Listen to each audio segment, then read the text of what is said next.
ಆತ್ಮೇರೆ ನಮಸ್ಕಾರ. ನಾನು ಜಯಪ್ರಕಾಶ್ ನಾಗ್ತಿಹಳ್ಳಿ. ನಮ್ಮ ಯೂಟ್ಯೂಬ್ ಚಾನಲ್ವರಿಗೆಲ್ಲ ನಾನು ಗೊತ್ತಿದ್ದೇನೆ.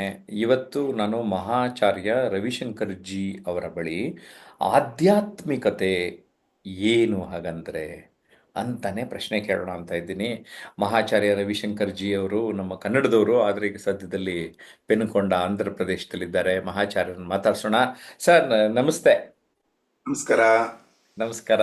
ನಾವು ತುಂಬಾ ಹಿಂದೆ ಚಂದನ ಸರ್. ಟಿವಿನಲ್ಲಿ ಭಾವನೆಗಳು ಅನ್ನುವ ವಿಷಯದ ಬಗ್ಗೆ ಮಾತಾಡಿದ್ವಿ. ನಮ್ಮ ಯೂಟ್ಯೂಬ್ ಚಾನಲ್ನಲ್ಲೇ ಇದೆ. ತುಂಬಾ ಅದ್ಭುತವಾಗಿ ನಮ್ಮ ಎಮೋಷನಲ್ ಬ್ಯಾಲೆನ್ಸ್ ಹೆಂಗ್ ಮಾಡ್ಕೋಬೇಕು ಅನ್ನೋದನ್ನ ಹೇಳಿದ್ದಾರೆ. ಆದರೆ ಇವತ್ತು ನನಗೇನು ಕುತೂಹಲ ಅಂದ್ರೆ, ಸುಮಾರು ಜನ ಈ ಆಧ್ಯಾತ್ಮ ಆಧ್ಯಾತ್ಮ ಅನ್ನೋ ಪದ ಬಳಸ್ತಾ ಇದ್ದಾರೆ. ನಮ್ಗೆ ಸಾಮಾನ್ಯವಾಗಿ ಏನು ಅಂದ್ರೆ ಯಾವುದು ಧರ್ಮಕ್ಕೆ ಕನೆಕ್ಟ್ ಮಾಡ್ಕೊಂಡ್ಬಿಡ್ತೀವಿ. ಅದು ಸರಿನಾ ಅಂತ ಕೇಳ್ತೇನೆ ಮೊದಲನೇದಾಗಿ. ಆ, ಕೆಲವು ನಮಗೆ ಇದು ತಿಳ್ಕೊಬೇಕು ಅಂದರೆ ಕೆಲವು ನಿರ್ವಚನ ಅಂತಾರೆ, ಅದನ್ನು ತಿಳ್ಕೊಂಡಿರ್ಬೇಕು. ಫಸ್ಟ್ ಧರ್ಮ ಅಂದರೆ ಏನು ಅಂತ ಗೊತ್ತಾಗಬೇಕು, ಆಧ್ಯಾತ್ಮ ಅಂದರೆ ಏನು ಅಂತ ಗೊತ್ತಾಗಬೇಕು. ಫಸ್ಟ್ ನಾವು ಧರ್ಮದ ಬಗ್ಗೆ ಒಂದು ಕ್ಷಣ ತಿಳ್ಕೊಂಬೋಣ. ಹೇಳಿ. ಧರ್ಮ ಅನ್ನೋದು ನಾವು ಇವತ್ತಿನ ದಿವಸ ಬಳಸೋದು ಮತ ಅನ್ನೋ ಒಂದು ಪದಕ್ಕೆ. ಸಂಸ್ಕೃತದಲ್ಲಿ ಧರ್ಮ ಬೇರೆ, ಮತ ಬೇರೆ. ಮತ ಅಂದರೆ ರಿಲಿಜಿಯನ್ ಇಂಗ್ಲೀಷ್ನಲ್ಲಿ. ಧರ್ಮ ಅಂದರೆ ಈ ರಿಲಿಜಿಯನ್ಸ್ಗೆಲ್ಲ ಅತೀತವಾದ್ದು, ಅಂದರೆ ಪ್ರತಿಯೊಬ್ಬ ಜೀವರಾಶಿಗೂ ಸಂಬಂಧಪಟ್ಟಿರೋದು, ಅದು ಧರ್ಮ.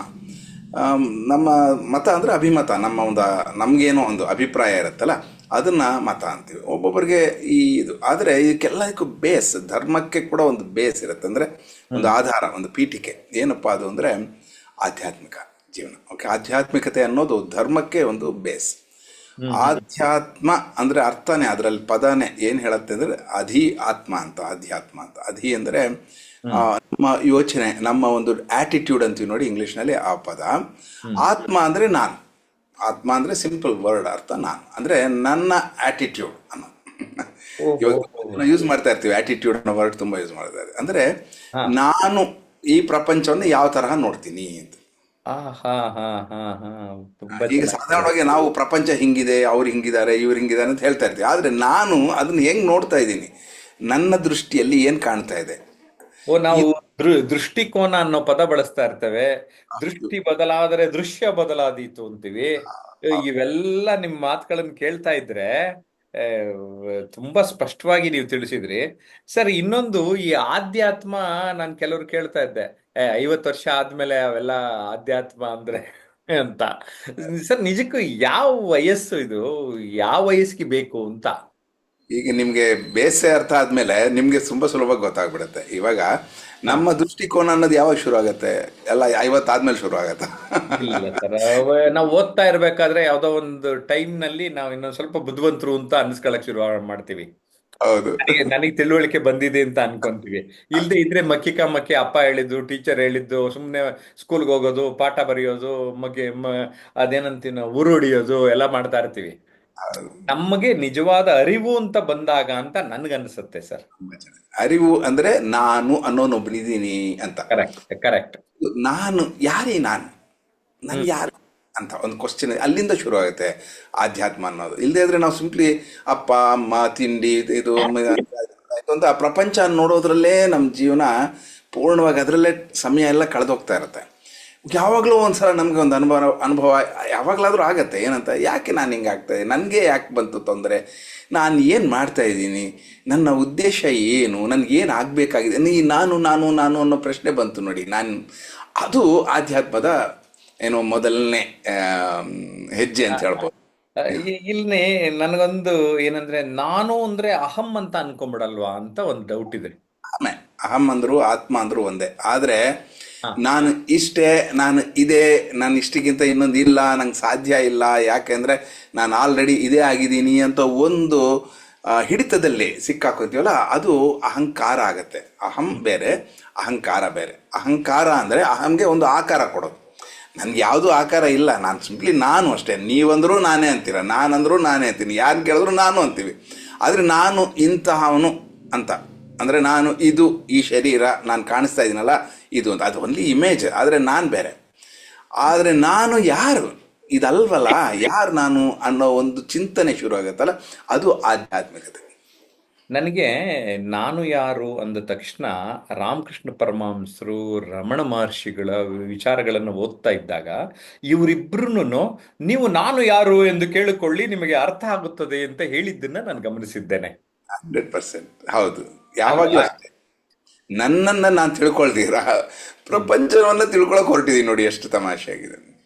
ನಾನೇ ಯಾರೋ ಗೊತ್ತಿಲ್ಲ, ಆದರೆ ನನಗೆ ಪ್ರಪಂಚ ಎಲ್ಲ ಗೊತ್ತು ಅಂತ. ನಂಗೆ ಅವ್ರು ಗೊತ್ತು, ಪ್ರೈಮ್ ಮಿನಿಸ್ಟರ್ ಗೊತ್ತು ಸರ್, ಇವ್ರು ತುಂಬ ಚೆನ್ನಾಗಿ, ಅವ್ರು ಇಂಥವ್ರು ಇವ್ರು ಅಂಥವ್ರು ಅಂತ ನಾವು ಅವ್ರ ಮೇಲೆ ಕೊಟ್ಬಿಡ್ತಾ ಇರ್ತೀವಿ ಕಿತಾಬ್ ಇವ್ರು ಇಂಥವ್ರು ಅಂಥವ್ರು ಅಂತ. ಆದರೆ ಫಸ್ಟ್ ಆಫ್ ಆಲ್ ನಾನು ಯಾರು ಯಾರು ಅಂತ, ಹೌದಲ್ಲ? ತುಂಬ ಜನ ಹೇಳ್ಬಿಡ್ತಾ ಇರ್ತಾರೆ ಇವ್ರು ಹಿಂಗೆ ಹಂಗೆ.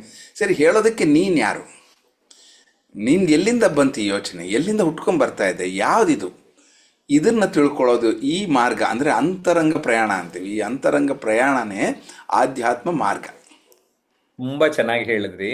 ಆದ್ರೆ ಇದನ್ನ ನಾನು ಅಭ್ಯಾಸ ಮಾಡ್ಕೋಬೇಕು, ಈ ವಿಷಯದಲ್ಲಿ ಸಾಧನೆ ಮಾಡಬೇಕು ಅಂದ್ರೆ ಹೇಗ್ ಸಾಧ್ಯ? ತುಂಬ ಒಳ್ಳೆಯದು. ಯಾಕೆಂದರೆ ನಮ್ಮ ಸಾಧನೆ ಎಲ್ಲ, ಪ್ರಪಂಚದಲ್ಲಿರೋ ವಿದ್ಯೆಗಳೆಲ್ಲ ಏನಂತಾರೆ ಆ್ಯಕ್ಚುಲಿ ವಿದ್ಯೆ ಅಲ್ಲ, ಅದೆಲ್ಲ ಅವಿದ್ಯೆ ಅಂತಾರೆ. ಅಂದರೆ ಪ್ರಪಂಚದ ಬಗ್ಗೆ ತಿಳ್ಕೊಳ್ಳೋದು ಏನು ಅನ್ನೋದು. ಇದಕ್ಕೆ ತುಂಬ ಟ್ರೈನಿಂಗ್ ತೊಗೊತೀವಿ. ಹುಟ್ಟದಾಗಿಂದ ಅಕ್ಷರಾಭ್ಯಾಸ ಕಲಿಯೋದು, ಅದ್ರ ಬಗ್ಗೆ ತಿಳ್ಕೊಳ್ಳೋದು, ಇದನ್ನು ಓದೋದು, ಇನ್ನೊಂದು ಮಾಡೋದು, ಇಂಥವು ತುಂಬ ನಮ್ಮ ಹತ್ರ ಬೇಕಷ್ಟು ಪುಸ್ತಕಗಳು ಇರ್ತದೆ. ನೀವು ಎಷ್ಟೋ ಪುಸ್ತಕಗಳು ಬರೆದಿದ್ದೀರ. ಅವು ಏನೇ ಓದಲಿ ಏನೇ ಆಗಲಿ, ಅದ್ರ ಹಿನ್ನೆಲೆಯಲ್ಲಿ ಯಾರು ನೋಡ್ತಾ ಇದ್ದಾನೆ, ಯಾರು ಓದ್ತಾ ಇದ್ದಾನೆ ಅನ್ಬೇಕು. ಅಂದರೆ ಇದು ಒಂದು ಸಾಧನೆ. ಏನು ಸಾಧನೆ? ನಾನು ಬಾಹ್ಯ ದೃಷ್ಟಿಯಿಂದ ಅಂತರ್ದೃಷ್ಟಿಗೆ ಆಗೋ ಸಾಧನೆ. ನಾನು ಅಂದಾಗ ಈ ಯೋಚನೆ ಅಂದರೆ ನಾನು ಯೋಚನೆನೇನಾ, ಅಥವಾ ನಂಗೆ ಬಂತ ಯೋಚನೆ? ಹಾಗಾದರೆ ನಾನು ಯಾರು, ಯೋಚನೆ ಯಾವುದು? ಈ ಥರದ ಒಂದು ವಿಚಾರಧಾರೆ, ಇದು ಒಂದು ಪದ್ಧತಿ. ಇದನ್ನು ನಾವು ಯಾರಾದರೆ ಈ ಒಂದು ಆಧ್ಯಾತ್ಮ ಜೀವನ ನಡೆಸ್ತಾ ಇದ್ದಾರೋ ಅವ್ರ ಹತ್ರದಿಂದನೇ ತಿಳ್ಕೊಳಕ್ಕಾಗತ್ತೆ. ಆಧ್ಯಾತ್ಮ ಜೀವನ ಇಲ್ಲದೆ ಇದ್ದರೆ ಅವ್ರೇನು ಹೇಳ್ತಾರೆ, ಇರಲಿ ಬಿಡಿ ಇದೆಲ್ಲ ಇರುತ್ತೆ, ಫಸ್ಟು ಎಂಜಾಯ್ ಮಾಡ್ಬೇಕು, ಅವೆಲ್ಲ ಇದೆ, ಪ್ರಪಂಚ ಅದೆಲ್ಲ ಇದೆ, ಅದು ತಿಳ್ಕೊ ಅಂತ ಪ್ರಪಂಚ ಎಲ್ಲ ನಮಗೆ ಅದ್ರ ಕಡೆಗೆ ಕಳಿಸ್ತಾ ಇರುತ್ತೆ, ಡೈವರ್ಟ್ ಮಾಡ್ತಾನೆ ಇರುತ್ತೆ. 24 ಗಂಟೆ ಪ್ರತಿಯೊಂದು, ನೀವು ಒಂದು ಮೊಬೈಲಿಗೆ ತೆಗೆದಿದ ತಕ್ಷಣ ನಿಮಗೆ ಕ್ಲೋಸ್ ಮಾಡೋಕ್ಕೆ ಆಗಲ್ಲ, ಅಷ್ಟೊಂದು ಬರ್ತಾ ಇರುತ್ತೆ. ಅದೇ ತರಹ ಇಷ್ಟೊಂದು ಅಟ್ರ್ಯಾಕ್ಷನ್ಸ್ ಪ್ರಪಂಚದ ಸುತ್ತೂ ಇದೆ. ಇದರಿಂದ ನಾನು ಅಂತರಂಗದಲ್ಲಿ ಪ್ರಯಾಣ ಮಾಡಬೇಕು, ಅಂತರ್ಮುಖಿ ಆಗಬೇಕು ಅಂದಾಗ ಆ ತರಹದ ಜೀವನವನ್ನು ತಿಳ್ಕೊಂಡ ವ್ಯಕ್ತಿ ಜೊತೆಯಲ್ಲಿ ಕಾಲ ಕಳೆಯೋದು ತುಂಬ ಮುಖ್ಯ. ಅವ್ರನ್ನ ನಾವು ಸಾಧಾರಣವಾಗಿ ಗುರುಗಳು ಅಂತ ಕರಿತೀವಿ. ಗುರುಗಳು ಅಂದರೆ ಏನು ತಿಳಿಸ್ಕೊಟ್ರು ಅವ್ರು ಗುರುಗಳೇ, ಏನೇ ನೀವು ಒಬ್ಬ ಗುರುಗಳು, ಯಾಕೆಂದರೆ ನೀವು ಎಷ್ಟೋ ಹೇಳ್ಕೊಡ್ತಾ ಇದ್ದೀರಿ. ಆದರೆ ನಾನು ಯಾರು ಅಂತ ತಿಳಿಸ್ಕೊಡೋ ಆ ಗುರುಗಳು ತುಂಬ ಮುಖ್ಯ ಜೀವನದಲ್ಲಿ. ಇಲ್ಲದೇ ಇದ್ದರೆ ರಾಮ, ನೀವು ಹೇಳ್ತಾ ಇದ್ರಿ ರಾಮಕೃಷ್ಣ ಪರಮಹಂಸ ಇವೆಲ್ಲ ಅಂತ. ರಾಮ ಅಗಸ್ತ್ಯನ ಆಶ್ರಮಕ್ಕೆ ಹೋಗ್ತಾನೆ, ಚಿಕ್ಕ ಹುಡುಗ. ಯಾಕೆಂದರೆ ತುಂಬ ಚಿಂತೆಯಲ್ಲಿರ್ತಾನೆ. ಅವ್ರ ತಂದೆ ಹೇಳ್ತಾರೆ ಅಗಸ್ತ್ಯನ ಹತ್ರಕ್ಕೆ ಹೋಗಿ ತಿಳ್ಕೊ ಅಂತ. ಅವರು ಅಗಸ್ತ್ಯ ಮುನಿ ಬಾಗಿಲು ತಟ್ತಾರೆ, ಅವ್ರ ಆಶ್ರಮಕ್ಕೆ ಹೋಗಿ ತಟ್ಟಿದ್ರೆ ಒಳಗಡೆಯಿಂದ ಅಗಸ್ತ್ಯ ಮುನಿ ಏನೋ ಕೆಲಸ ಮಾಡ್ಕೊತಾ ಇರ್ತಾರೆ. ಅವರು ಯಾರದು ಅಂತಾರೆ, ಅಷ್ಟೇ ತಾನೆ, ಯಾರಾದರೂ ಬಾಗಿಲು ತಟ್ಟಿದ್ರೆ ನಾವು ಅಂತೀವಲ್ಲ. ಅದಕ್ಕೆ ರಾಮ ಬಾಗಿಲ ಹತ್ರ ನಿಂತ್ಕೊಂಡು ಹೇಳ್ತಾರೆ, ಏನಂತ ಹೇಳ್ತಾರೆ, ನಾನು ರಾಮಚಂದ್ರ, ನಾನು ದಶರಥನ ಮಗ, ನಾನು ಇಂಥವನು ಅಂತ ಹೇಳಿಲ್ಲ ಅವರು. ತುಂಬ ಸೌಮ್ಯವಾಗಿ, ತುಂಬ ವಿನಯದಿಂದ, ವಿಧೇಯತೆಯಿಂದ, ಒಬ್ಬ ಶ್ರದ್ಧೆಯಿಂದ ಒಬ್ಬ ಶಿಷ್ಯನಾಗಿ ಅವ್ರು ಹೇಳೋದೇನೆಂದರೆ, ಅದು ತಿಳ್ಕೊಳ್ಳೋಕ್ಕೆ ಬಂದಿದ್ದೀನಿ ಸ್ವಾಮಿ ಅಂತಂತಾರೆ. ಯಾರದು ಅಂದರೆ ಅದು ತಿಳ್ಕೊಳ್ಳೋಕ್ಕೆ ಬಂದಿದ್ದೀನಿ ಅಂತ. ಎಷ್ಟು ದೊಡ್ಡ ಮಾತದು, ಅದರಲ್ಲಿ ಎಷ್ಟೊಂದು ಗಂಭೀರತೆ ಇದೆ, ಅದರಲ್ಲೊಂದು ನಮ್ರತೆ ಇದೆ, ಏನೋ ಒಂದು ತಿಳ್ಕೋಬೇಕು ಅನ್ನೋ ಒಂದು ತುಂಬ ಉತ್ಸುಕತೆ ಅದಿದೆ. ಇದು ನಮಗೆ ಬೇಕು. ಯಾಕೆಂದರೆ ಅದು ಇಲ್ಲದೇ ಇದ್ದರೆ ಯಾರೇ ಬಂದು ನಿಮಗೆ, ಎಂತಹ ಮಹನೀಯರು ಬಂದು ನಮಗೆ ನಿನ್ನನ್ನು ನೀನು ತಿಳ್ಕೊ ಅಂದರೆ ನಂಗೆಲ್ಲ ಗೊತ್ತು ಬಿಡ್ರಿ ಅಂದ್ಬಿಡ್ತು. ಹೌದಾ ಅಲ್ವಾ? ಸರ್, ಇನ್ನೊಂದು ನೀವು ಈ ಪದ ಹೇಳಿದ್ರಿ, ನಾನು ಸುಮಾರು ಜನರನ್ನ ಗಮನಿಸ್ತಾ ಇರ್ತೇನೆ, ನಮ್ಗೆಲ್ಲ ಗೊತ್ತಿದೆ, ನಮ್ಗೆಲ್ಲ ಗೊತ್ತಿದೆ, ನಮ್ಗೆಲ್ಲ ಗೊತ್ತಿದೆ, ಎಲ್ಲ ಗೊತ್ತಿದೆ ಅಂತ ಅವ್ರಂಗೆ ಹೇಳ್ಕೊಂಡು ಏನೂ ಕಲಿತಾ ಇಲ್ವೇನೋ ಅಂತ ನಾನು ಕಂಡು ಹಿಡ್ಕೊಂಡಿದ್ದೀನಿ. ಯಾರು ಎಲ್ಲ ಗೊತ್ತಿದೆ ಅಂತಾರೆ, ಅವ್ರಿಗೆ ನಿಜವಾಗೂ ಏನು ಗೊತ್ತಿಲ್ಲ ಅನ್ನೋದು ನನ್ಗೆ ಅರ್ಥ ಆಗ್ತಾ ಇದೆ. ಏನಂತೀರಿ ಇದ್ರ ಬಗ್ಗೆ? ಅವಕಾಶ ಕಳ್ಕೊಂಡ್ಬಿಟ್ರು, ತಿಳ್ಕೊಳ್ಳೋ ಅವಕಾಶ ಕಳ್ಕೊಂಡ್ಬಿಟ್ರು ಅಲ್ವೇ? ಹೌದು. ಇವಾಗ ಈಜಿಪ್ಟ್ನಲ್ಲಿ ಒಂದು ಈಗಲೂ ಇದೆ, ಒಂದು ತುಂಬ ದೊಡ್ಡ ದೇವಸ್ಥಾನ, ತುಂಬ ಹಳೆಯದು, ಸಾವಿರಾರು ವರ್ಷದ ಕೆಳಗಿಂದು. ಅಲ್ಲಿ ಒಂದು ತೋರಣ ಇದೆ. ತೋರಣ ಅಂದರೆ ಎಂಟ್ರೆನ್ಸ್, ಅಲ್ಲಿ ಕಲ್ಲಿನ ತೋರಣ. ಇವಾಗ ಇದರಲ್ಲಿರುತ್ತೆ ನೋಡಿ, ಕಾಕತೀಯರದ್ದು ಒಂದು ಇರುತ್ತೆ ತೋರಣ, ಎಂಟ್ರೆನ್ಸ್ ಇದೆ. ಆ ದೇವಸ್ಥಾನಕ್ಕೆ ಹೋಗಬೇಕಾದ್ರೆ ಆ ತೋರಣದಿಂದ ಹೋಗಬೇಕು. ಅಲ್ಲಿ ಒಂದು ಬರೆದಿದ್ದಾರೆ ಈಜಿಪ್ಷಿಯನ್ ಲ್ಯಾಂಗ್ವೇಜ್ನಲ್ಲಿ. ಏನು ಬರೆದಿದ್ದಾರೆ ಅಂದರೆ ಗೋಯತ್ ಸ್ಯೂಟನ್ ಅಂತ, ಗೋಯತ್ ಸ್ಯೂಟನ್ ಅಂತ, ಗೋ ಇನ್ ಟು ಯುವರ್ ಸೆಲ್ಫ್ ಅಂತ. ನೀನು ತಿಳ್ಕೋ ಅಂತ ಬರೆದಿದ್ದಾರೆ. ಅಲ್ಲಿ ಅವ್ರು ಬರ್ತಾರೋ ದೇವ್ರನ್ನ ತಿಳ್ಕೊಳಕ್ಕೆ, ಆದರೆ ಅಲ್ಲಿ ಬರ್ದಿರೋದು ಏನಪ್ಪ ಅಂದರೆ ನಿನ್ನನ್ನು ನೀನು ತಿಳ್ಕೊ ಅಂತ. ಯಾಕೆ ಅಂದರೆ ನೀನು ಏನೇ ತಿಳ್ಕೊಂಡ್ರು ನಿನ್ನನ್ನು ನೀನು ತಿಳ್ಕೊಂಡಷ್ಟೇ ನಿಂಗೆ ಅದು ಗೊತ್ತಾಗತ್ತೆ. ಇವಾಗ ನೀವು ಅಂದರೆ ನಿಮ್ಮನ್ನು ಉದಾಹರಣೆಯಾಗಿ ಹೇಳ್ತಾ ಇಲ್ಲ, ಯಾರೇ ಆಗಲಿ ಇಲ್ಲಿ ಕೇಳ್ತಾ ಇರೋರು, ಹ್ಮ್ ನೀವು ಯಾವುದೇ ಒಂದನ್ನ ನಿನ್ನ ಒಂದು ಕೋಣದಿಂದನೇ ನೋಡ್ತೀಯಲ್ವ, ಹೌದಲ್ವಾ? ನೀನು ಯಾವ ಥರ ಇರ್ತೀಯ ಅದು ನೋಡಿ. ಒಬ್ಬ ಸಿನಿಮಾಗೆ ಹೋಗ್ತಾರೆ, 100 ಜನ 1000 ಜನ ನೋಡ್ತಾರೆ, ಒಬ್ಬೊಬ್ಬರು ಅವ್ರವ್ರ ಥರ ನೋಡ್ತಾರೆ. ಯಾಕಂದ್ರೆ ಅವ್ರು ಯಾವ ಥರನೋ ಈ ಪ್ರಪಂಚ ಆ ಥರ, ನಿಮ್ಮ ದೃಷ್ಟಿಕೋನ ಹೆಂಗೋ ಈ ಪ್ರಪಂಚ. ಅದಕ್ಕೆ ಮೊದಲು ಮಾಡಬೇಕಾದ ಕೆಲಸ ನಿನ್ನನ್ನು ನೀನು ತಿಳ್ಕೋಬೇಕು ಅನ್ನೋದು ಬೇಕು. ಇದು ನಮ್ಮ ದೇಶದಲ್ಲಿ ಈ ಆಧ್ಯಾತ್ಮ ಚಿಂತನೆ ಬಗ್ಗೆ ತುಂಬಾ ಕೃಷಿ ನಡೆದಿದೆ. ಇವಾಗಲ್ಲ, ಸಾವಿರಾರು ವರ್ಷಗಳಿಂದ ನಮ್ಮ ಋಷಿ ಮುನಿಗಳು ಇವರೆಲ್ಲರೂ ಈ ದೇಶದಲ್ಲಿ ಮಾಡಿರೋ ಕೆಲಸ ಎಲ್ಲ ಅದೇ. ಹ್ಮ್ ಅವರ ಒಂದು ಪ್ರಪಂಚದಲ್ಲಿ ಅವರು ಎಷ್ಟು ದೊಡ್ಡದನ್ನು ಸಾಧಿಸಿದ್ದಾರೆ, ಎಷ್ಟೊಂದು ದೊಡ್ಡ ದೊಡ್ಡ ಆವಿಷ್ಕಾರಗಳು ಮಾಡಿದ್ದಾರೆ, ಎಷ್ಟೊಂದು ಮಹತ್ವಗಳನ್ನು ಅವರು ತೋರಿಸಿದ್ದಾರೆ. ಅಂದರೆ ಅದಕ್ಕೆ ಬುನಾದಿ ಯಾವುದು ಅಂದರೆ ಈ ಆಧ್ಯಾತ್ಮ ಸಾಧನೆ. ಯಾವುದೇ ದೊಡ್ಡದು ಮಾಡಬೇಕಾದ್ರೆ, ಇವಾಗ ಒಂದು ದೊಡ್ಡ ಮರ ಬೆಳಿಬೇಕು ಅಂದರೆ ಒಳಗಡೆ ಬೇರುಗಳು ಚೆನ್ನಾಗಿ ಒಳಗಡೆ ಹೋಗಿರ್ಬೇಕು. ಆ ಬೇರುಗಳಂಥದ್ದು ಆಧ್ಯಾತ್ಮ ಸಾಧನೆ. ಹೊರಗಡೆ ಕಾಣಿಸೋ ಒಂದು ದೊಡ್ಡ ಮರ ಏನಿದೆಯೋ ಅದು ಪ್ರಪಂಚದಲ್ಲಿ ನಾವು ಕಾಣೋದು. ಎರಡು ಬೇಕು, ಆದರೆ ಹೊರಗಡೆ ಚೆನ್ನಾಗಿ ಬೇಕು ಅಂದರೆ ಒಳಗಡೆ ಚೆನ್ನಾಗಿ ಆಳವಾಗಿ ಹೋಗಿರ್ಬೇಕು. ರೂಟ್ಸ್ ಕ್ರಿಯೇಟ್ಸ್ ಫ್ರೂಟ್ಸ್ ಅಂತಾರೆ. ತುಂಬಾ ಚೆನ್ನಾಗಿದೆ. ಅಲ್ವೇ? ಯಾಕಂದ್ರೆ ನಾವು ಅದನ್ನ ಮರಿಬಾರದು. ನನ್ಗನ್ನಿಸ್ತಾ ಇದೆ ಈ ರೂಟ್ಸ್ ಗಳಲ್ಲೇ ಆಧ್ಯಾತ್ಮ ಅಡಕೊಂಡ್ಬಿಟ್ಟಿದೆ ಅಂತ ಅನಿಸ್ತಾ ಇದೆ. 100%. ಆ ರೂಟ್ ಕಟ್ ಆಯ್ತು ಅನ್ಕೊಳ್ಳಿ, ಆ ಗಿಡ ಬಿದ್ದೋಯ್ತು. ಹೌದಲ್ವೇ? ಹ ಈಗ ನನಗೆ ಏನ್ ಅನ್ನಿಸ್ತಾ ಇದೆ, ಈ ಆಧ್ಯಾತ್ಮ ಕಲಿಕೆ ಅದ್ರ ಬಗ್ಗೆ ಗಮನ ಕೊಟ್ರೆ ನಮ್ಗೆ ಯಾವ್ಯಾವ ತರ ಲಾಭ ಆಗ್ಬೋದು? ಫಲ, ಈಗ ಫ್ರೂಟ್ಸ್ ಅಂದೆ, ನಮ್ ಜನಕ್ಕೆ ಈ ಫಲ ಅರ್ಥ ಮಾಡಿಸಿದ್ರೆ ರೂಟ್ಸ್ಗೆ ಹೋಗ್ತಾರೇನೋ ಅಂತ. ಇಲ್ಲ ಇಲ್ಲ, ತಪ್ಪದಿರ. ಯಾಕೆ ಅಂದ್ರೆ ನಾವು ಗಿಡಕ್ಕೆ ನೀರು ಮೇಲ್ಗಡೆ ಹಾಕಲ್ಲ, ಎಲ್ಲಿಗೆ ಹಾಕ್ತಿವಿ ಅಂದ್ರೆ ಕೆಳಗಡೆ. ರೂಟ್ಸ್ ಹಾಕ್ತಿವಿ, ಹೌದಲ್ವಾ? ಅದಕ್ಕೆ ಏನೇ ಕೊಟ್ಟರು ಎಲ್ಲಿ ಕೊಡ್ತೀವಿ ಅಂದ್ರೆ ಕೆಳಗಡೆ ಕೊಡ್ತೀವಿ. ಕಾಯಿಲೆ ಬಂದ್ರೆ ಮಾತ್ರ ಮೇಲ್ಗಡೆ ಹಾಕ್ತಿವಿ, ಅದು ಕೂಡ. ಆದ್ರೆ ನಮ್ಗೀಗ ಏನಂದ್ರೆ ನಮಗ್ ಫಲ ಹಿಂಗಿಂಗ್ ಲಾಭ ಇದೆ ಅಂದ್ರೆ ಆವಾಗ ಕರೆಕ್ಟ್ ಆಗಿ ಮರ ನೆಟ್ಟು ಅದಕ್ಕೆ ನೀರು ಗೊಬ್ಬರ ಹಾಕ್ತಾರೆ ಅಂತ. ಅದು ಕರೆಕ್ಟ್. ಅದು ಯಾಕೆ ಸುಮ್ಮನೆ ಆಗ್ಬೇಕು ಹೇಳಿ ಗಿಡಕ್ಕೆ? ಅದು ಫಲ ಕೊಡದಿರೋ ಗಿಡ ಇದ್ರೆ ಎಷ್ಟು ಬಿಟ್ರೆ ಎಷ್ಟು ಅಂತ, ಹೌದಲ್ಲ? ಆದ್ರೆ ಒಂದೇನಪ್ಪ ಅಂದ್ರೆ ಪ್ರತಿಯೊಂದು ನೀವು ಯಾವುದೇ ಮರ ತಗೊಂಡ್ರು ಅದು ಉಪಯೋಗ ಆಗತ್ತಂತೆ. ಅಟ್ಲೀಸ್ಟ್ ಎಲೆ ಆದ್ರೂ ಕೊಡತ್ತೆ, ಕೊಂಬೆ ಆದ್ರೂ ಕೊಡತ್ತೆ. ಅಲ್ವಾ? ಹ್ಮ್ ಹೌದು. ಆದ್ರೆ ಒಂದು ಉತ್ತಮವಾದ ಒಂದು ಫಲ ನಮ್ಗೆ ಸಿಗ್ಬೇಕು, ಸುಮ್ಮನೆ ಫಲ ಸಿಗೋದಲ್ಲ. ಹ್ಮ್ ಹ್ಮ್. ಉತ್ತಮವಾದ ಫಲ ಅಂದ್ರೆ ಅದು ತುಂಬಾ ನಮ್ಗೆ ಜೀವನವನ್ನ ಸಾರ್ಥಕ ಮಾಡಬೇಕು ನಮ್ಗೆ ಅಂತಹ ಫಲ. ಕಲ್ಪ ವೃಕ್ಷದ ಉದಾಹರಣೆನೆ ತಗೊಂಡ್ರೆ. ಜೀವನ ಆಗಬೇಕು ಅಂದಾಗ ಅದಕ್ಕೆ ಆಧ್ಯಾತ್ಮಕವಾಗಿ ನಾವು ಎಷ್ಟೊಂದು ಆಳವಾಗಿ ಅದರ ಸಾಧನೆ ಮಾಡ್ತೀವೋ ಅಷ್ಟು ಬಲವಾಗಿ ಅದು ಬೆಳೆಯುತ್ತೆ. ಅಷ್ಟೊಂದು ಸುದೀರ್ಘವಾದ ಜೀವನವನ್ನು ಅದು ನಡೆಸ್ಕೊಳ್ಳುತ್ತೆ. ಅದು ಅಷ್ಟು ಜನಕ್ಕೆ ನೆರಳು ಕೊಡುತ್ತೆ. ಹ್ಮ್ ಇದು ನಾವು ಅರ್ಥ ಮಾಡ್ಕೋಬೇಕಾದ್ದು. ಯಾಕೆ ಅಂದರೆ ಬರೀ ಫಲ ಕೊಡ್ತು ಅಂತಲ್ಲ, ಏನೋ ಇದಂತಲ್ಲ, ರುಚಿ ರುಚಿಯಾಗಿರ್ಬೇಕು, ಹಾಗೆ ಅದರಿಂದ ಒಳ್ಳೆ ವಿಶಾಲವಾಗಬೇಕು, ಏನೋ ಜಾಸ್ತಿ ಜಾಸ್ತಿ ಫಲ ಕೊಡಬೇಕು, ಏನೋ ಆ ತರಹದ್ದೆಲ್ಲ ಆಗಬೇಕು ಅಂದರೆ ಅದಕ್ಕೆ ತುಂಬ ಮುಖ್ಯವಾದ ಕೆಲಸ ಏನಪ್ಪ ಅಂದರೆ ಆ ಬುಡದ ಹತ್ರ ತುಂಬ ಕೆಲಸ ಮಾಡ್ಬೇಕು ನಾವು. ಆ ಬುಡದ ಹತ್ರ ಕೆಲಸ ಮಾಡೋದೇನಿದೆಯೋ ಅದು ವ್ಯವಸಾಯ ಅಂತ ಯಾವುದಾದ್ರೂ ಹೇಳ್ತೀವೋ ನಾವು, ಕೃಷಿ ಅಂತ. ಇಲ್ಲಿ ಈ ಕೃಷಿ ಏನಪ್ಪ ಅಂದರೆ ಆಧ್ಯಾತ್ಮವಾಗಿ ನಾವು ಅಂತರಂಗದಲ್ಲಿ ಪ್ರಯಾಣ ಮಾಡಬೇಕು. ಅದಕ್ಕೆ very scientific and systematic methods. ತುಂಬ ವಿಜ್ಞಾನ, ಅದು ತುಂಬ ದೊಡ್ಡ ಜ್ಞಾನ, ಅದು ಸಾಧಾರಣವಾದ ಜ್ಞಾನ ಅಲ್ಲ, ತುಂಬ ದೊಡ್ಡ ಜ್ಞಾನ. ಇಲ್ಲದೇ ನಾವೇನೋ ಮಾಡ್ತಾ ಇರ್ತೀವಿ. ನಾನು ಮಾಡ್ತಾ ಇದ್ದೀನಿ, ತುಂಬ ಜನ ಹೇಳ್ತಾ ಇರ್ತಾರೆ ನಾನು ಬೆಳಿಗ್ಗೆ ಎದ್ದೆಲ್ಲ ಪೂಜೆ ಮಾಡ್ಕೋತೀನಿ, ನಾನು ಇದೆಲ್ಲ ಮಾಡ್ತಾ ಇದ್ದೀನಿ, ಇದೆಲ್ಲ. ಆದರೆ ಅದು ನನಗೆ ಯಾವ ಕಡೆ ಕರ್ಕೊಂಡು ಹೋಗ್ತಾ ಇದೆ, ನಾನು ಎಲ್ಲಿಗೆ ಹೋಗ್ತಾ ಇದ್ದೀನಿ, ನಾನು ಇನ್ನೂ ಸಿಕ್ಕಾಕೊತಾ ಇದ್ದೀನಾ ಅಥವಾ ನಾನು ಬಿಡುಗಡೆ ಆಗ್ತಾ ಇದ್ದೀನಾ, ನನ್ನ ಒಂದು ವಿಶಾಲತೆ ಬೆಳೀತಾ ಇದೆಯಾ ಅಥವಾ ನಾನು ಸಂಕುಚಿತವಾಗ್ತಾ ಇದ್ದೀನಾ, ಇದನ್ನು ನಾವು ಗಮನಿಸಬೇಕು. ತುಂಬ ಇಂಪಾರ್ಟೆಂಟ್. ಯಾಕಂದ್ರೆ ನಾನು ತುಂಬ ಜನ ನೋಡಿದ್ದೀನಿ, ತುಂಬ ಪಾಪ ಸ್ಟ್ರಿಕ್ಟಾಗಿ, ತುಂಬ ರಿಗರಸ್ ಆಗಿ, ತುಂಬ ರಿಲಿಜಿಯಸ್ ಆಗಿ, ತುಂಬ ಏನಂತಾರೆ ಎಫರ್ಟ್ಫುಲ್ಲಾಗಿ ಸಾಧನೆ ಮಾಡ್ತಾ ಇರ್ತಾರೆ. ಅವ್ರು ಎಷ್ಟು ಮಾಡ್ತಾ ಇರ್ತಾರೋ ಅಷ್ಟು ಅವರು ತುಂಬ ಏನಾಗ್ಬಿಡ್ತಾ ಇರ್ತಾರೆ, ರಿಜಿಡ್ ಆಗಿಬಿಡ್ತಾ ಇರ್ತಾರೆ. ಅಂದರೆ ನಾನು ಇಷ್ಟ, ನಾನು ಇನ್ನೊಂದು ಕೇಳೋ, ನಂಗೆ ಬೇಕಾಗಿಲ್ಲ, ನಾನು ಇಷ್ಟ ಅಂತ ಒಂಥರ ಅವರಲ್ಲಿ ಒಂದು ಹೆದರಿಕೆ ತುಂಬ ಹೋಗ್ತಾ ಇರುತ್ತೆ. ಎಲ್ಲಿ ನಾನು ಏನು ಕಳ್ಕೊತೀನೋ ಅನ್ನೋ ಭಯ. ನಿನ್ಗೆ ಭಯ ಅನ್ನೋದು ಒಂದು ಇಂಡಿಕೇಶನ್ ಏನಪ್ಪ ಅಂದರೆ ನೀನು ಸರಿಯಾದ ಆಧ್ಯಾತ್ಮ ಜೀವನದಲ್ಲಿ ಇಲ್ಲ ಅಂತ. ಭಯ ಹೋಗ್ತಾ ಇದ್ದು ಒಂಥರ ನಿರ್ಲಿಪ್ತ ಭಾವದಿಂದ ಇದ್ದು, ಒಂದ್ ರೀತಿ ನಾವು ನಿಖರತೆಯ ಸಂವಹನ ಅಂತ ಕರಿತೇವೆ, ಅಸರ್ಟಿವ್ ವ್ಯಕ್ತಿತ್ವ, ಅಥವಾ ಶ್ರೀಕೃಷ್ಣ ಹೇಳಿದಾಗೆ ಸಮಭಾವ, ಆ, ಒಂದೇನೋ ಒಂದು ಪದ ಇದೆಯಲ್ಲ ಅದು ಆ, ತುಂಬಾ ಚೆನ್ನಾಗಿ ಆ, ಅಂದ್ರೆ ಶ್ರೀಕೃಷ್ಣನ್ನ ಹೋಲಿಸ್ತಾ ಇರ್ತಾರೆ ಅಂದ್ರೆ ಆ ನಿರ್ಲಿಪ್ತತೆಯ ಭಾವಕ್ಕೆ. ತುಂಬುದನ ಅಂತಾರೆ ಒಂಥರ, ಯು ಮಸ್ಟ್ ಹಾ, ಫೀಲ್ ಫುಲ್ಫಿಲ್ಡ್ ಒಂಥರ. ಫುಲ್ಫಿಲ್ಡ್. ಸೂಪರ್, ನಂಗೆ ತುಂಬಾ ಅದ್ಭುತವಾಗಿದೆ ಜೀವನ. ಅಂದ್ರೆ ನೀವ್ ಹೇಳ್ತಾ ಇರೋದು ನನಗೆ ತುಂಬಾ ಚೆನ್ನಾಗಿ ಅರ್ಥ ಆಯ್ತು.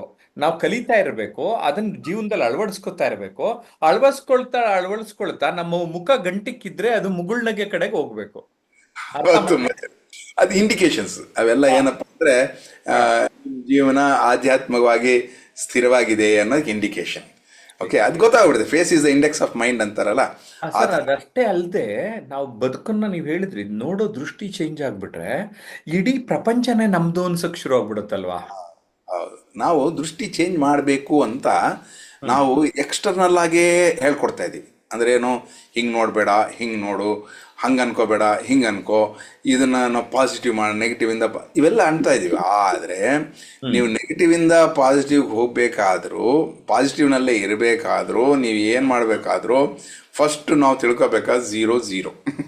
ಹ್ಮ್ ಹ್ಮ್ ಹ್ಮ್ ಹ್ಮ್ ಒಂದು ಸ್ಕೇಲ್ನಲ್ಲಿ ನಾವು ನೆಗೆಟಿವ್ ಪಾಸಿಟಿವ್ ಹೋಗ್ಬೇಕಂದ್ರೆ ಮಧ್ಯದಲ್ಲಿ ಝೀರೋ ಝೀರೋ ಬೇಕಲ್ಲ. ಹೌದು. ಆ ಝೀರೋ ಝೀರೋನೇ ಆಧ್ಯಾತ್ಮಿಕತೆ. ಹ್ಮ್. ನನ್ನ ಝೀರೋನ ನಾನು ತಿಳ್ಕೊಳ್ಳೋದು ತುಂಬ ಇಂಪಾರ್ಟೆಂಟ್.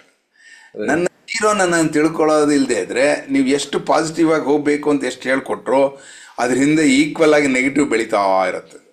ಹೌದು, ಅದೇನೋ ಕರೆಕ್ಟೇ, ಆದರೂ ಆಗತ್ತಾ? ಇವಾಗ ಜಯಪ್ರಕಾಶ್ ಅವ್ರು ನಾಗತಿಹಳ್ಳಿ ಅವ್ರು ಹೇಳ್ತಾರೆ, ಅವ್ರಿಗಿರ್ಬೋದು ಸರ್, ನಮಗೆಲ್ಲ ಎಲ್ಲ ಆಗತ್ತೆ ಅಂತ ಹಿಂದ್ಗಡೆ ಒಂದು ಸಂಗೀತ ಕೇಳಿಸ್ತಾ ಇರುತ್ತೆ, ನೆಗೆಟಿವ್ ಸಂಗೀತ. ಇದು ಹೊಟ್ಟೋಗ್ಬೇಕು. ಅದು ಹೊಟ್ಟೋಗ್ಬೇಕು ಅಂದರೆ ಅದು ನಾವು ನೀವು ಕೊಟ್ಟರೆ ಆಗಲ್ಲ. ಯಾರಿಗೆ ಅವರು ಆಧ್ಯಾತ್ಮ ಚಿಂತನೆ ಮಾಡಿಕೊಂಡು ಅವರು ಒಂದು ಸಾಧನೆಯನ್ನು ಅಳವಡಿಸ್ಕೋಬೇಕು. ತುಂಬ ಇಂಪಾರ್ಟೆಂಟ್. ಝೀರೋಗೆ ಹೋಗೋ ಸಾಧನೆ ಕಲ್ತ್ಕೋಬೇಕು. ಹ್ಮ್.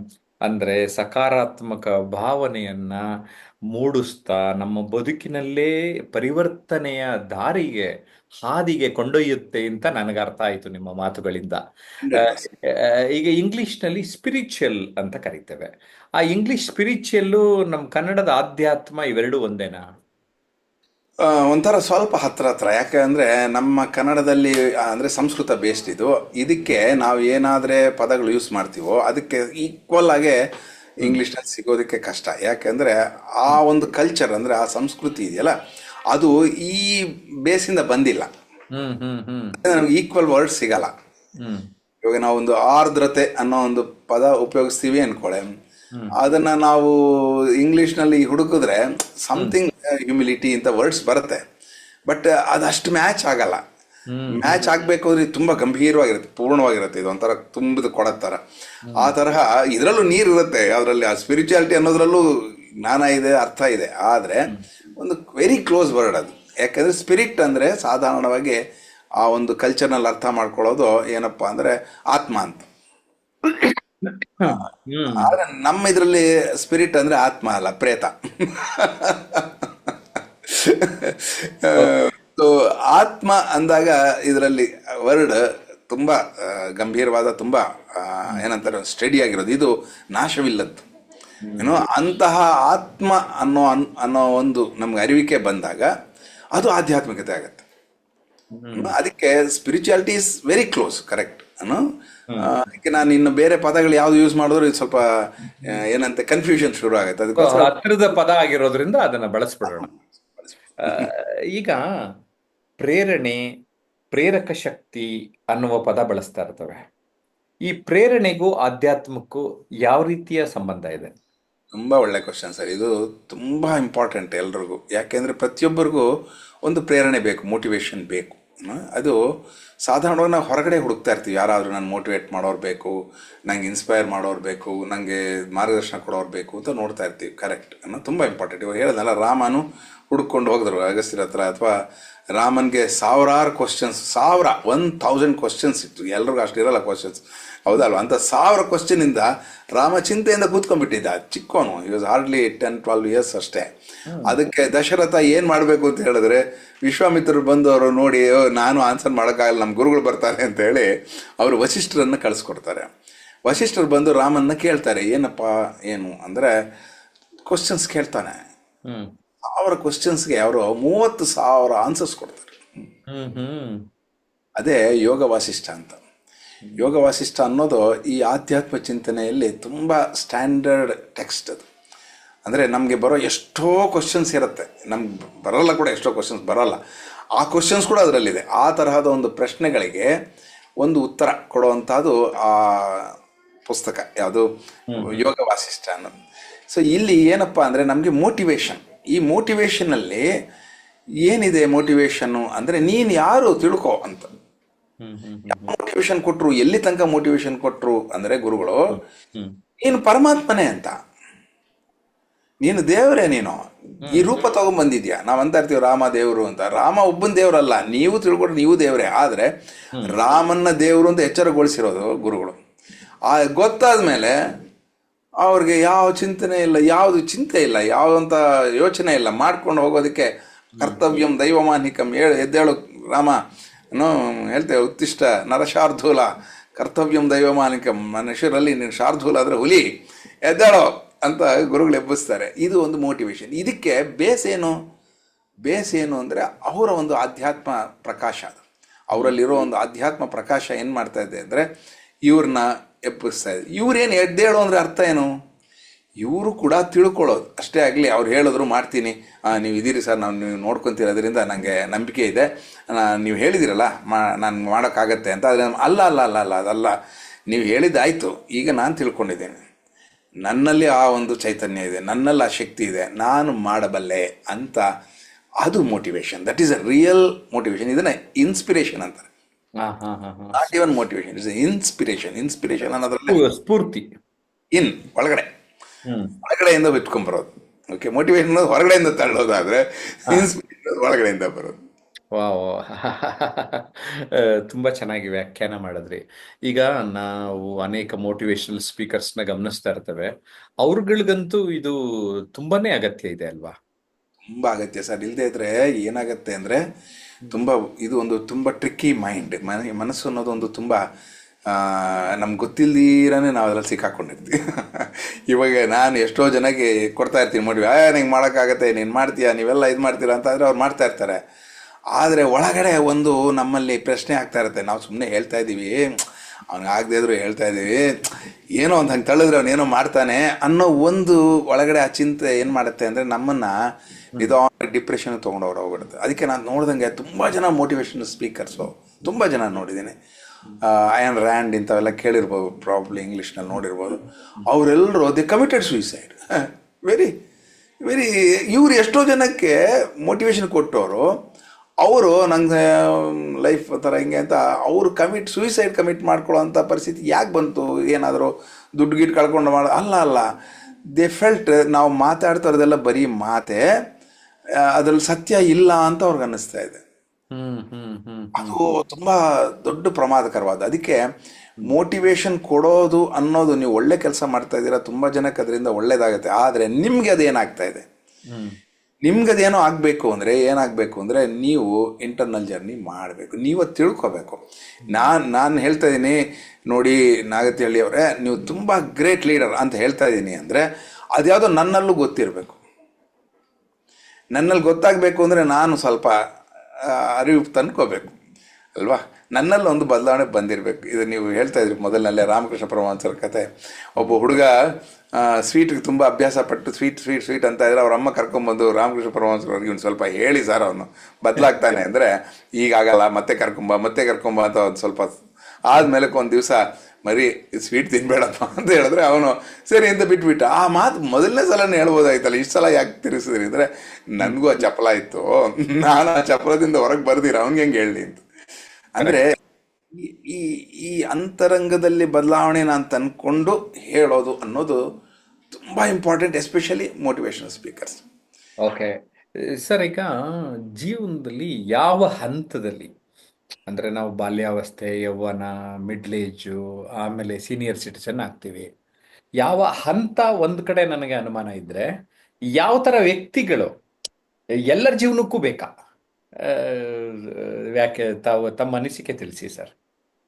ಸರ್, ಲೈಫ್ನಲ್ಲಿ ಡಿಫ್ರೆಂಟ್ ಆಸ್ಪೆಕ್ಟ್ಸ್ ಇರುತ್ತೆ ಅಂದಾಗ, ಇವಾಗ ಸಂಸಾರ ಒಂದು ಆಸ್ಪೆಕ್ಟ್ ನಮ್ಮ ಜೀವನದಲ್ಲಿ. ನಾನು, ನನ್ನ ಹೆಂಡತಿ, ನನ್ನ ಮಕ್ಕಳು, ನನ್ನ ಅಣ್ಣ ತಮ್ಮಂದರು, ನಮ್ಮ ಅಪ್ಪ ಅಮ್ಮ, ಅದೆಲ್ಲ.